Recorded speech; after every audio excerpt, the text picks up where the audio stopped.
ओम सहना भवतु सहनो भुनक्तु सह वीर्यं करवावहै तेजस्विनावधीतमस्तु मा विद्विषावहै। ओम शांति शांति शांतिः। चरितं रघुनाथस्य शतकोटिप्रविस्तरम् एकैकमक्षरं पुंसां महापातकनाशनं वाल्मीकिगिरिसम्भूता रामाम्भोनिधिसंगता श्रीमद्रामायणे गंगा पुनाति भुवनत्रयं वाल्मीकिर्मुनिसिंहस्य कवितावनचारिणः शृण्वन् रामकथानादं को न याति पराङ्गतिं। जय जय रघुवीर समर्थ रामचंद्र भगवान की जय।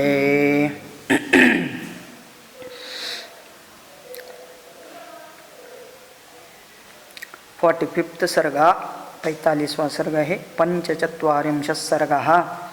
अभी यहाँ पर देवताओं दैत्य देवताओं सभी के द्वारा समुद्र का मंथन किया जाएगा और उसमें से क्या क्या उत्पन्न होता है इसकी समुद्र मंथन की कथा बताई जा रही है।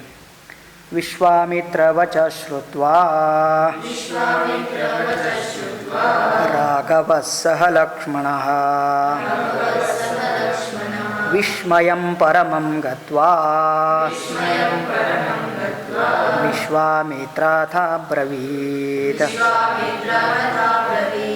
विश्वामित्रः उवाच विश्वामित्रवचः श्रुत्वा लक्ष्मण सह लक्ष्मणः राघव। लक्ष्मण के सहित श्री रामचंद्र ने बड़ा आश्चर्य प्रकट हुआ उनको, क्योंकि उन्होंने सुना था पिछली कथा और कहा था कि ये सब राजा भगीरथ के द्वारा क्या प्रयत्न हुआ, गंगा जी को समुद्र में ला कर के छोड़ा, सभी पूर्वजों का उद्धार हुआ। ये इतना बड़ा काम हुआ सुनकर के बड़ा हर्ष होता है, विस्मित हो जाते हैं राम और लक्ष्मण। विस्मयं परमं गत्वा विश्वामित्रम अथा ब्रवीत। उन्होंने भाइयों ने विश्वामित्र जी से कहा अत्यद्भुतमिदं ब्रह्मन् कथितं परमं त्वया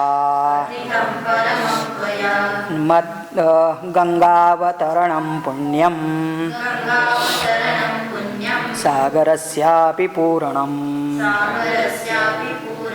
हे ब्रह्मण ब्रह्मर्षि, आपने बहुत सुंदर कथा कही कि जहाँ पर साक्षात गंगा अवतरणम, गंगा जी स्वर्ग से आती है और सागरस्यापि पूरणम, जो सागर के पुत्रों ने खोद के रखा था उसको पूरा पानी से भर दिया, उसी का नाम सागर हुआ। तो गंगा जी के ही जल से भरा हुआ यह सागर, और इनका भी ये पूर्वजों ने इतना बड़ा काम किया, ये अद्भुत कथा हमने सुनी। क्षणभूतेव नवरात्रिः संवृत्तेयं परन्तप इमां चिन्तयतो सर्वां निखिलेन कथान्तव। ये जो कथा हमने सुनी तो पूरा रात बीत गई, रात्रि ही संवृत्ता इयम, पूरा रात चली गई, लेकिन हमको क्या लगा क्षणभूतमेव, एक क्षण में ही हमने इतना सारा सुन लिया करके उनको लगा। इमाम चिंतयता सर्वाम, ये पूरे पवित्र कथा को सुनने से हमको ऐसा लगा कि निखिले न कथाम तव, पूरी कथा ऐसी सुनी, ऐसे आपने बताई कि कब पूरा रात बीत गई पता तक नहीं चला। तस्य सा शर्वरी सर्वा ममो सौमित्रिणा सह जगाम चिन्तयानस्य विश्वामित्र कथां शुभा। तस्य सा शर्वरी सर्वा, शर्वरी का मतलब रात्रि, पूरा रात बस ऐसा लगा कि सह सौमित्री सह सुमित्रा नंदन के साथ जगाम चिंतयानस्य विश्वामित्र कथाम शुभाम, आपके मुँह से ही विश्वामित्र जी जो कथा सुनी उसका हम विचार पूरे रात करते रहे। चिंतयानस्य, तो मतलब वही दिमाग में घूम रहा था। कब तक? सवेरे होने तक। ततः प्रभाते विमले विश्वामित्रं तपोधनम् उवाच राघवो वाक्यम् कृत्वान्निकमरिन्दनं दमः। तो ततः प्रभाते विमले, सवेरे सवेरे हो गई है और अभी तपोधन तपस्वी विश्वामित्र ने कहा, हे राघव, कृत अन्हिकम अरिंदमः, ये शत्रुदमन राम, अभी तो सोने का टाइम तो चले गया है, सवेरे हो गई है, बस अभी सब मिल करके प्रातः संध्या इत्यादि कर्म कर लेना चाहिए। गता भगवती रात्रि श्रोतव्यं परमं श्रुतं तरामसरितां श्रेष्ठां पुण्यां त्रिपदगां नदीं। गता भगवती रात्रि, पूरी रात्रि चली गई और ये भी ऐसी कथा सुनते चले गए, इसलिए वो भगवती मतलब पवित्र बन चुकी है। श्रोतव्यम परमम श्रुतम, और जो कथा सुनी हमने वो बहुत परम कथा थी। और अभी चले गंगा जी को पार करके हम आगे जाना है। तराम सरिताम श्रेष्ठाम पुण्याम त्रिपथगाम नदीम, तीन पथों वाली, गमन करने वाली, तीनों लोक में विचरण करने वाली इस गंगा को पार करके हमको आगे चलना है। नौरेशा हि सुखास्तीर्णा ऋषीणां पुण्यकर्मणां भगवन्तमिह प्राप्तं वा प्राप्तं ज्ञात्वा त्वरितमागता। नौहु एषा ही सुखस्तीर्णाः, यह नदी नाव में बैठ कर के ही आराम से हम पार कर सकते हैं। और इसीलिए गंगा के तट पर जो नाव खड़ी थी उसमें सब बैठते हैं और भगवंतम यह प्राप्तम ज्ञात्वा त्वरितम आगताः। और महर्षि उपस्थित होकर के जब देखा बाकी ऋषि मुनियों ने, तो उन्होंने नाव भेज दी और इनको सबको बिठा करके उस गंगा को पार करने चले। आज भी ये बोट बहुत चलती है यूपी में गंगा को पार करने के लिए।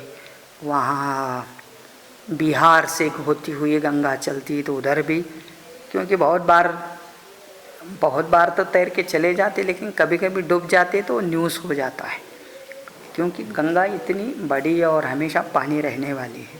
तो इन लोगों ने भी नाव में बैठ करके गंगा को पार करने का सोच लिया। तस्य तद्वचनं श्रुत्वा राघवस्य महात्मनः संतारं कारयामास सर्षिसंघस्य कौशिकः। तस्य तद्वचनं श्रुत्वा राघवस्य महात्मनः, राघव का यह वचन सुनने के बाद संताराम कारयामास, बस अभी बोट में बैठ करके हम लोग इसको पार कराएंगे करके। सर्षि संघस्य कौशिक, तो पूरे ऋषि संघ उनके साथ चल रहा था, बहुत सारे ऋषि मुनि भी थे और ये सब टोली कम बना करके निकल पड़े हैं। उत्तरम तीरमासाद्य संपूज्य ऋषिगणं ततः गंगाकूले निविष्टास्ते विशालां ददृशुः पुरीम्। गंगा जी को पार करते हुए उत्तरम तीरम आसाद्य, नेक्स्ट तीर को पहुंचने के बाद संपूज्य ऋषिगण, सभी ऋषिगण गंगा कुले निविष्टाः, गंगा के उस पार सब ठहरने, और वहाँ से वो सामने देखते हैं तो बड़ा विशाल नगरी उनको दिखाई देती है। विशालाम ददृशुः पुरीम, आगे उनको बहुत बड़ा एक नगर दिखाई देता है। ततो मुनिवरस्तूर्णम् जगाम सह राघवः विशालां नगरीं रम्यां दिव्यां स्वर्गोपमां तदा। तो विशाल नाम की बड़ी नगरी उन्होंने सामने देखा और विश्वामित्र राम और लक्ष्मण जी के साथ जगाम सह राघवाः विशालां नगरीं रम्यां दिव्यां, दिखने में कैसी थी? स्वर्गोपमां तदा, बिल्कुल स्वर्ग के जैसी दिखने वाली यह नगरी। अथ रामो महाप्राज्ञः विश्वामित्रं महामुने पप्रच्छ प्राञ्जलिर्भूत्वा विशालामुत्तमां पुरीम्। अथ रामः, तो वहाँ वो नगरी देख करके राम ने प्रश्न पूछा। विश्वामित्रम महामुनिम, महाप्राज्ञ राम ने हाथ जोड़ करके प्रांजलिर भूत्वा पप्रच्छ, दोनों हाथ जोड़ते हुए पूछते हैं कि विशालाम उत्तमाम पुरीम, ये दिखने वाली विशाल पुरी कौन सी है, किसकी है, इसका इतिहास क्या है। कृतमो राजवंशोऽयं विशालायां महामुने श्रोतुमिच्छामि भद्रन्ते परम कौतूहलं हि मे। तो ये विशाल नगरी किसकी है, कौन राजा थे, कौन राज्य करते थे, इसके बारे में जानने की मुझे बहुत उत्कंठा हो रही है। कौतूहलम ही में महामुने, मैं ये सब जानने के लिए बड़ा कुतूहल से मैं जानना चाहता हूँ। तस्य तद्वचनं श्रुत्वा रामस्य मुनिपुंगवः आख्यातुं तत्समारेभे विशालाया पुरातनम्। उस पुरातन नगरी का वर्णन करना आरंभ करते हैं विश्वामित्र मुनि, और राम जी और लक्ष्मण जी उसके बारे में सुनना चाहते हैं। श्रूयताम राम शंकस्य राम शक्रस्य कथां कथयत श्रुताम् अस्मिन् देशे हि यत्तत् वृत्तं शृणु तत्त्वेन राघव। हाँ, श्रूयताम राम शक्रस्य कथां कथयतः श्रुताम। शक्र का मतलब इंद्र के मुख से ये विशाल वैभव नगरी का प्रतिपादन हमने सुना था। तो स्वयं विश्वामित्र कह रहे हैं कि मैं भी इंद्र के मुख से इस नगरी का वर्णन सुना था, वही वृत्तांत आपको मैं बता रहा हूँ करके विश्वामित्र राम जी को बोलते हैं। पूर्वं कृतयुगे राम दिते पुत्रा महाबलाः अदितेश्च महाभागाः वीर्यवन्तः सुधार्मिकाः।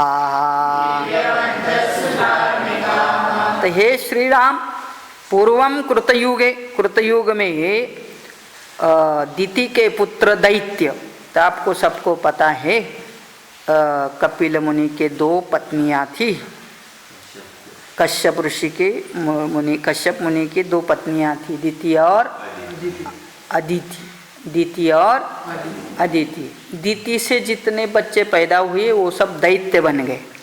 इसलिए दिते है पुत्राः महाबलाः अदितेश्च महाभागाः, और अदिति से जो पुत्र हो गए वो सब आदित्य बन गए, वो भी बड़े वीर्यवन्तः सुधार्मिकाः।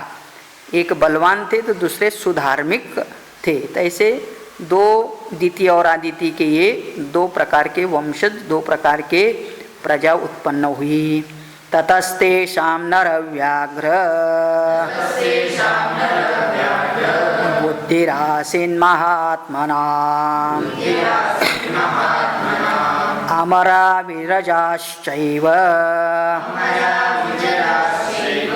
कथं स्यामो निरामयाः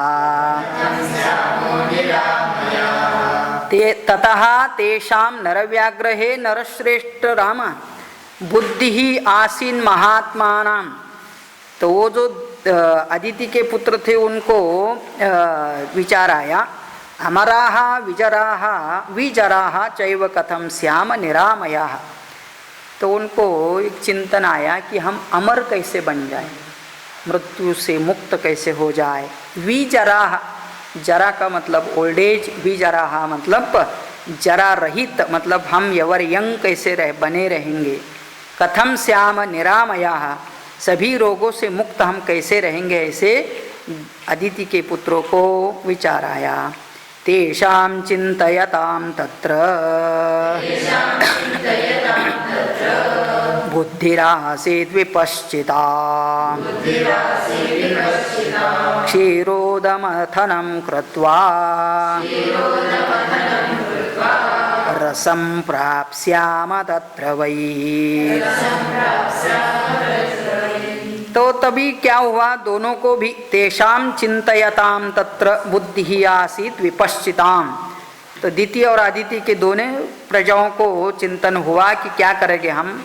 क्षीरोद मथनं कृत्वा, क्षीर समुद्र का मंथन करेंगे, मंथन करके ऐसा उसमें से कोई रस अमृत प्राप्त करेंगे कि जिसको प्राप्त करने के बाद हम अमर बन जाएंगे, विरजा बन जाएंगे, निरामया हो जाएंगे करके। इसलिए उस उद्देश्य उन्होंने समुद्र मंथन शुरू किया। ततो निश्चित्य मथनम यत्रो यो वक्त्रं कृत्वा च वासुकिं मंथानं मंदरं कृत्वा ममन्थुरामितौजसः। ततः निश्चित्य, इन दोनों ने निश्चय कर लिया कि अभी समुद्र मंथन करेंगे। उसके लिए सबसे पहले क्या किया, तो योक्त्रम कृत्वा च वासुकिम, तो वासुकी नाम के सर्प को रस्सी बना लिया। मंथानम मंदरम, मंदर पर्वत को, उस मंदार पर्वत को ही रई बना लिया। और ममंथुहु अमित औजसाः, दोनों भी बड़े तेजस्वी थे और इसलिए उन्होंने इस प्रकार से अभी समुद्र मंथन शुरू किया। मेरू पर्वत को ही मंदार कहते हैं। सबसे ऊंचा पर्वत पकड़ा और वासुकी नाम का स्नेक इतना लंबा है कि जहाँ वो पूरे पर्वत को राउंड लगा करके दो साइड में दो पकड़ करके अभी खींचने लगे। तो अभी मंथन शुरू किया। इतना बड़ा मंथन करने जा रहे तो कहते हैं अथ वर्ष सहस्रेण योक्त्र सर्पशिरांसि च वमन्तोति विषं तत्र ददंशुर्दशनैः शिलाः। तो फिर क्या हुआ, अभी सोच सकते हैं कि वो स्नेक को एक हुड होता है और बहुत सारे मुख होते हैं और इनका ये मंथन कितना चला, वर्ष सहस्रेण, 1000 वर्ष तक ये शुरू रहा। तो खींचते खींचते खींचते वो जो स्नेक था वासुकी, वमंतः अति विषम, उसके मुंह से विष आने लगा, पॉइजन आने लगा। और फिर जब उसके दांत में पॉइजन आता है तो काटना चाहता है। इसलिए जहाँ वो मेरू पर्वत से वो कर रहे थे मंथन, उसी के पत्थर को काटना शुरू किया। ददंशुर दशनैः शिलाः, उन शिला को ही उसने डसना शुरू कर दिया। उत्पपाताग्निसंकाशम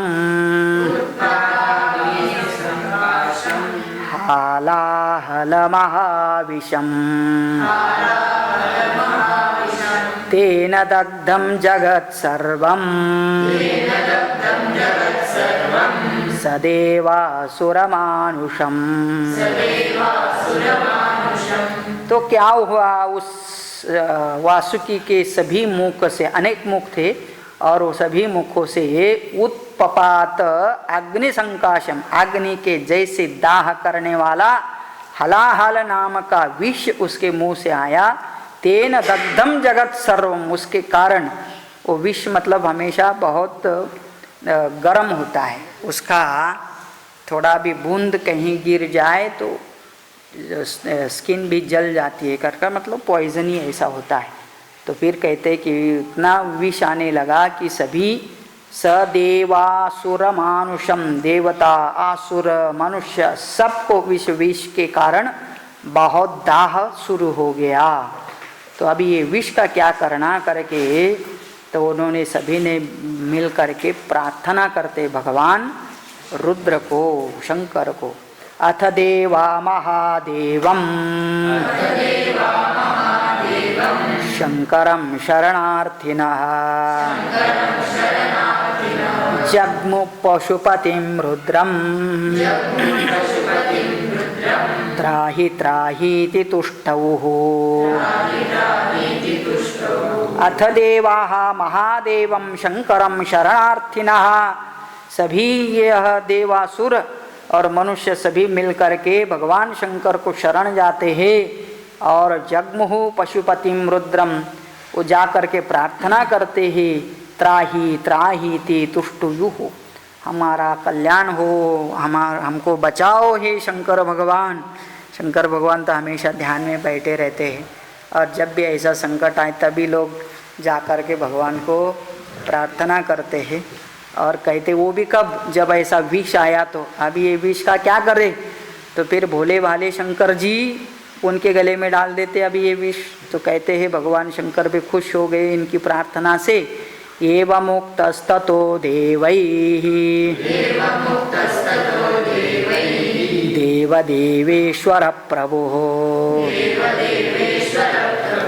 प्रादुरासीत् ततोऽत्रैव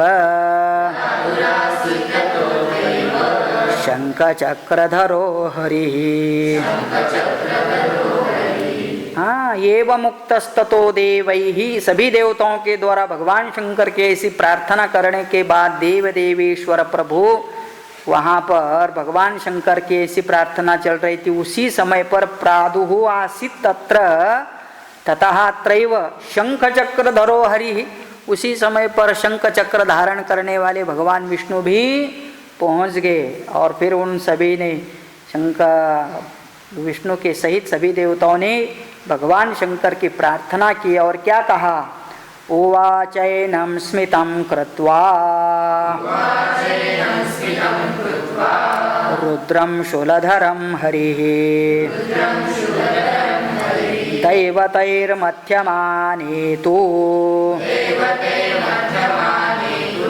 यत्पूर्वं समुपस्थितं तत्त्वदीयं सुरश्रेष्ठ सुराणामग्रतो हि यत् अग्रपूज्यामिह स्थित्वा गृहाणेदं विषं प्रभो। उवाच च एनं स्मितं कृत्वा रुद्रं शूलधरं हरिः, भगवान विष्णु भी इनके साथ जुड़ गए और बोल दिया भगवान शंकर को, हे सुरश्रेष्ठ, ये सभी लोगों ने मिलकर के समुद्र मंथन शुरू किया, तो शुरू करने के आरंभ में ही आपका स्मरण किया, इसलिए आदि देव सभी लोग आपका ही आरंभ में स्मरण करते हैं, इसलिए आपका नाम ही है अग्र पूजाम यह स्थित्वा, हमेशा आपकी पहली पूजा होती है भगवान शंकर, और आप ही इन सभी की रक्षा करने में समर्थ हो, इसलिए आप क्या करो, ग्रहाण इदम विषम प्रभो, हे प्रभो इस विष को आप धारण कर लो, ग्रहण कर लो। भगवान विष्णु ने भी भगवान शंकर के ऊपर यह जवाबदारी डाल करके उधर से गायब हो जाते हैं। इत्युक्त्वा च सुरश्रेष्ठः तत्रैवाबन्धरधीयत देवतानां भयं दृष्ट्वा श्रुत्वा वाक्यं तुषार्गिणः हलाहलं विषं घोरं संजग्राहामृतोपमम् देवान् विसृज्य देवेशः जगाम भगवान हरः। तो भगवान विष्णु एवं उक्त्वा सुरश्रेष्ठः तत्रैव अंतरधीयत। वहाँ से तो भगवान विष्णु चले गए, लेकिन उनकी बात सुन करके भगवान शंकर को लगा कि इन सबका रक्षा करने के लिए मुझे इस विष को धारण करना ही होगा। देवतानां भयं दृष्ट्वा श्रुत्वा वाक्यं तु शारंगिणः।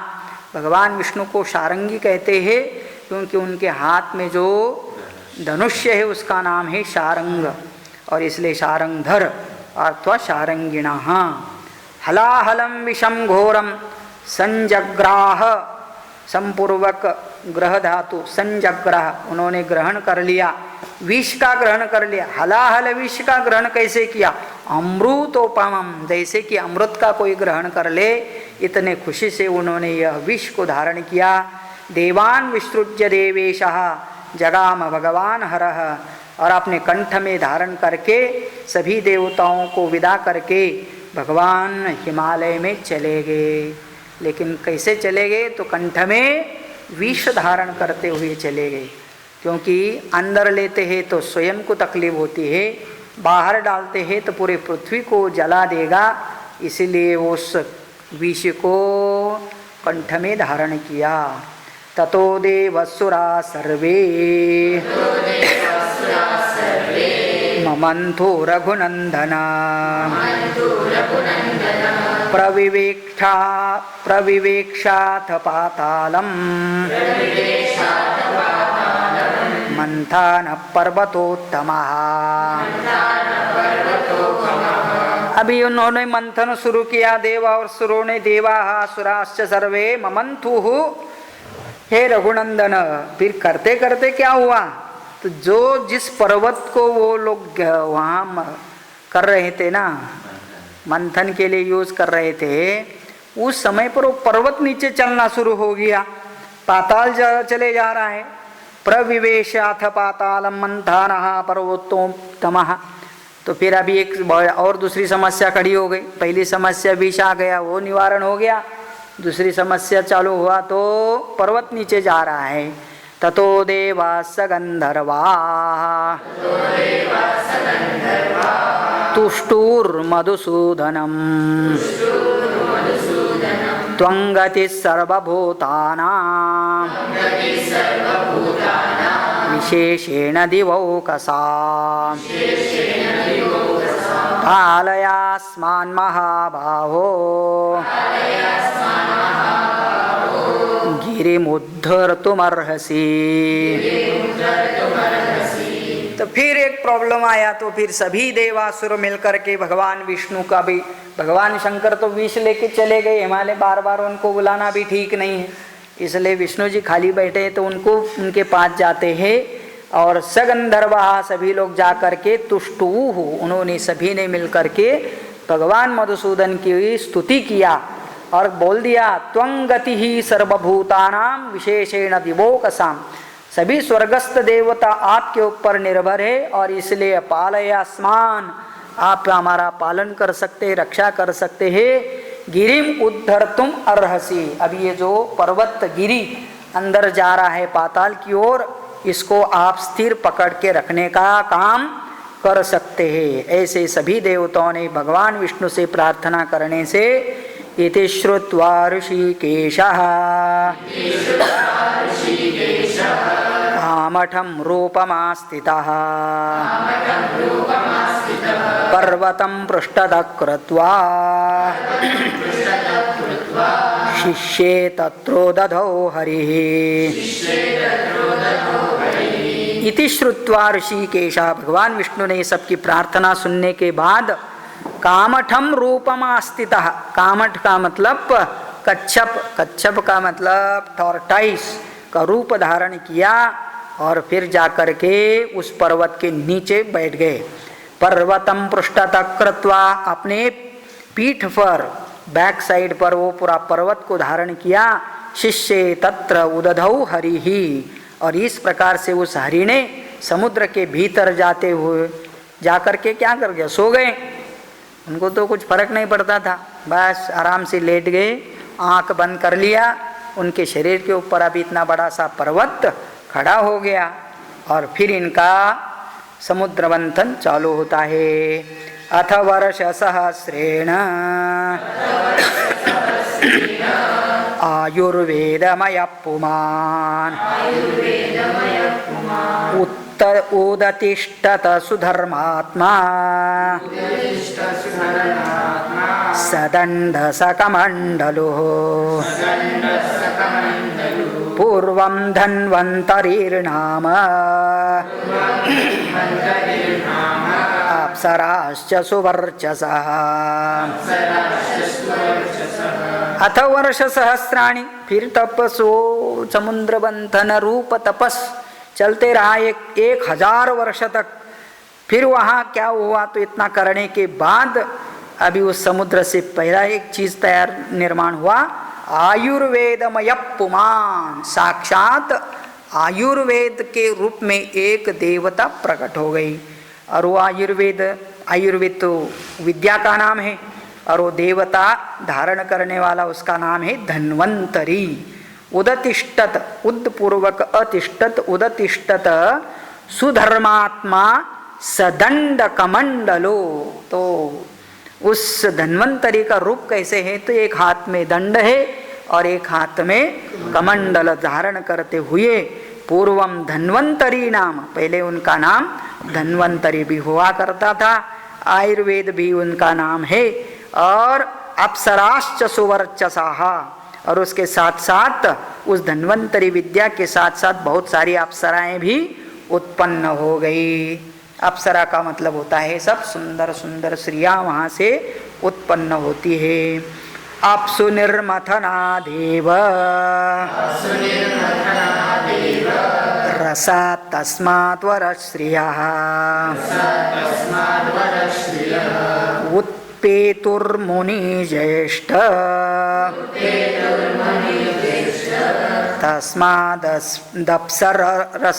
तस्मादप्सरसो भवन।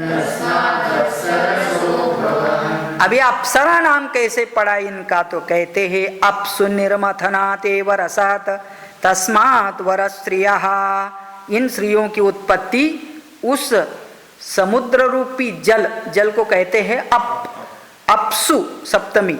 तो अपसु निर्मथनात्, सिंस उन्होंने आप तत्व का निर्मथन किया, उत्पत्ते है, वहां से इन महिलाओं की उत्पत्ति हुई, इसलिए तस्माद अप्सरसः अभवन, इसलिए उनको अप्सरसः ऐसे कहा गया। तो अप्सरा का मतलब जल तत्व से उत्पन्न हुई सभी स्त्रियां। षष्ठीकोट्यो भवस्तासां अप्सराणां सुवर्चसाम् असंख्येयास्तु काकुत्स्थ यास्तासां परिचारिकाः। षष्टिकोट्यः, कितनी अप्सराएं उत्पन्न हो गई होगी, तो कहते हैं 60 करोड़, 60 कोटि। इतना अपना पॉपुलेशन अभी नहीं है उतना उस समय उनके हुआ। तो षष्टिकोट्या अभवन्तासाम अप्सराणाम सुवर्चसाम, एक एक से बढ़कर एक एक विश्व सुंदरी ऐसे अप्सरा 60,000। और वो भी खाली अकेली नहीं, उनके साथ असंख्य परिचारिका, असंख्य यास्तु काकुत्स्थ यास्तासाम परिचारिका। और ये स्त्रियां तो अपना हाथ से कुछ काम नहीं करती, ऐसे उनके साथ उनके सेवक भी तैयार हो, और वो भी असंख्य इतने। न तास्म प्रतिगृह्णन्ति सर्वे ते देवदानवाः अप्रतिग्रहाणादेव ता वै साधारणा स्मृताः। तो कहते इन अप्सराओं का ऐसा हुआ, कोई देवता और मनुष्य और दानव इनको पत्नी के रूप में कोई भी ग्रहण न कर सके के कारण वे ऐसी साधारण सामान्य स्त्री ही मानी गई है। तो मतलब क्या है, वो गाना नाचने का काम में ही रह गए हैं। कहते हैं कि ये भी शादी के लायक नहीं है, इसलिए किसी ने ग्रहण नहीं किया। तो फिर उसके बाद वरुणस्य ततः कन्या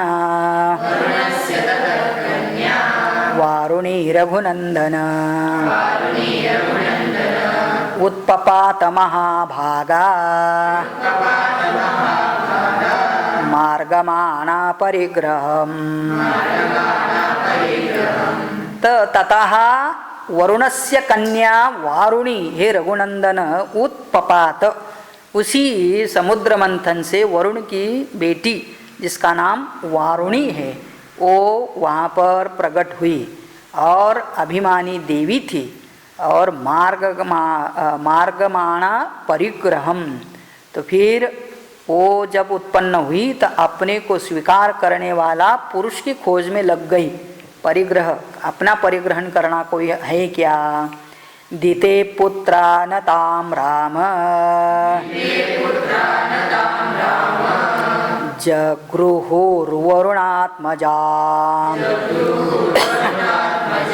अदितेस्तु सुता वीर जगृहुस्तामनिन्दता निन्दिता।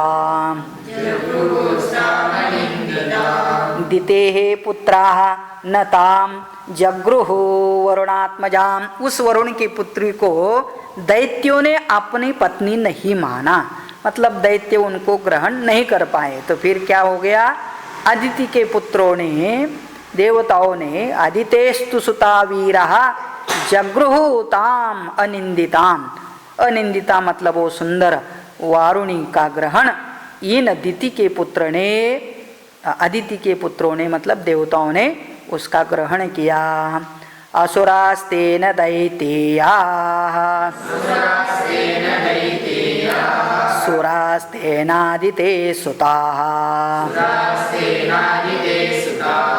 हृष्टा प्रमुदिताश्चासन् वारुणी ग्रहणात् सुराः।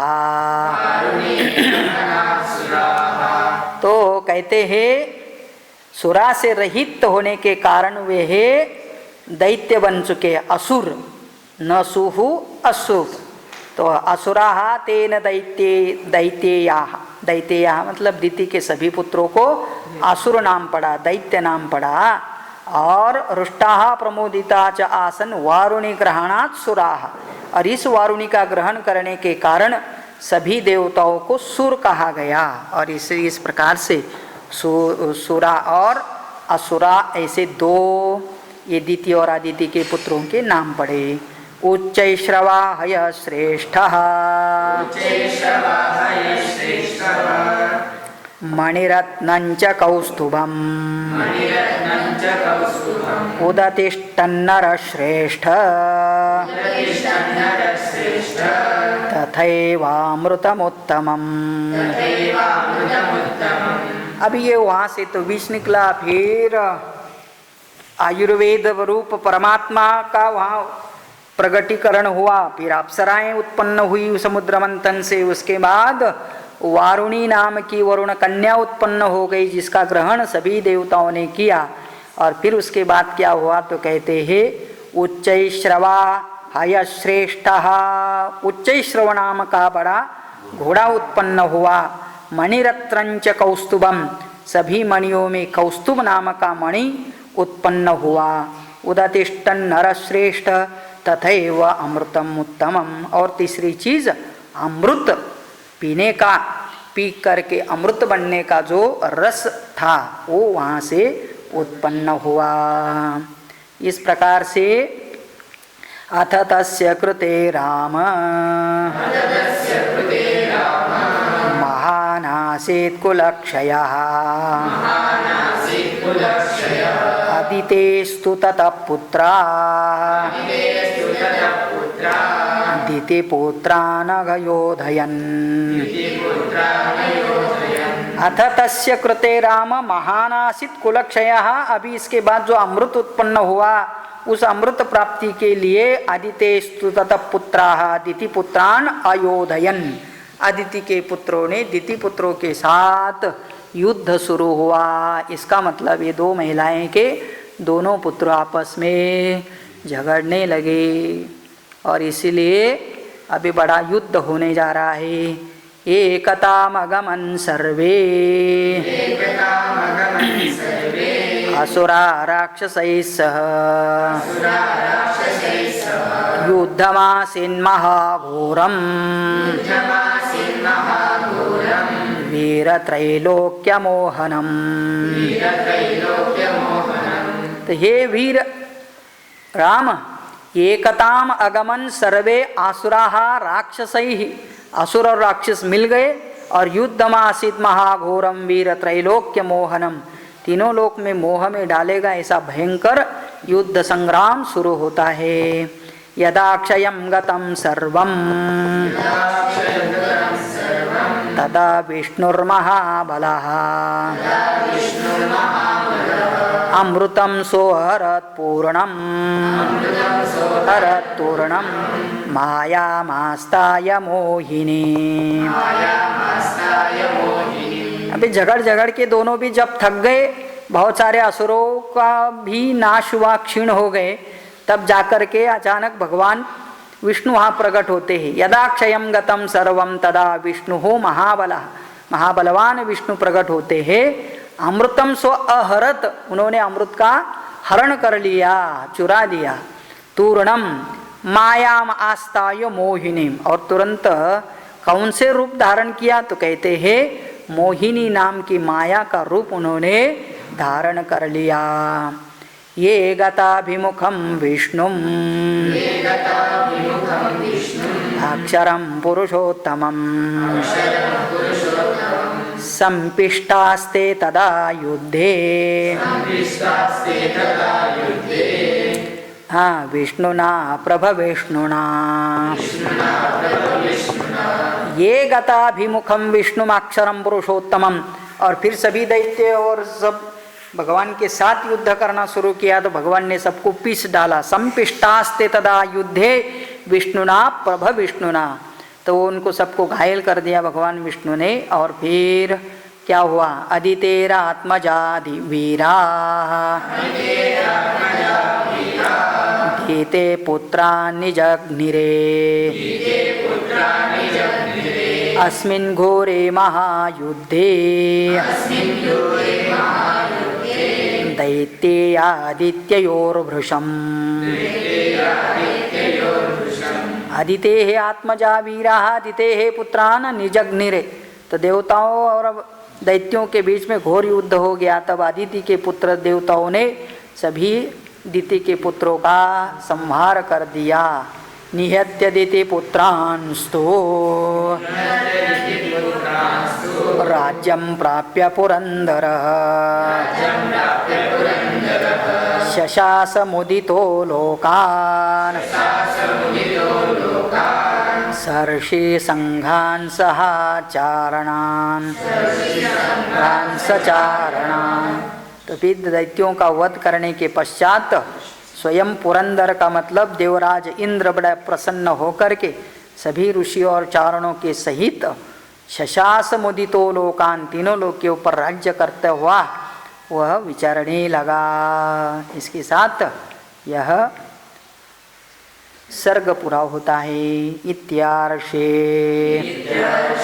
श्रीमद् रामायणे वाल्मीकीये आदि काव्ये बालकाण्डे पञ्चचत्वारिंशः सर्गः।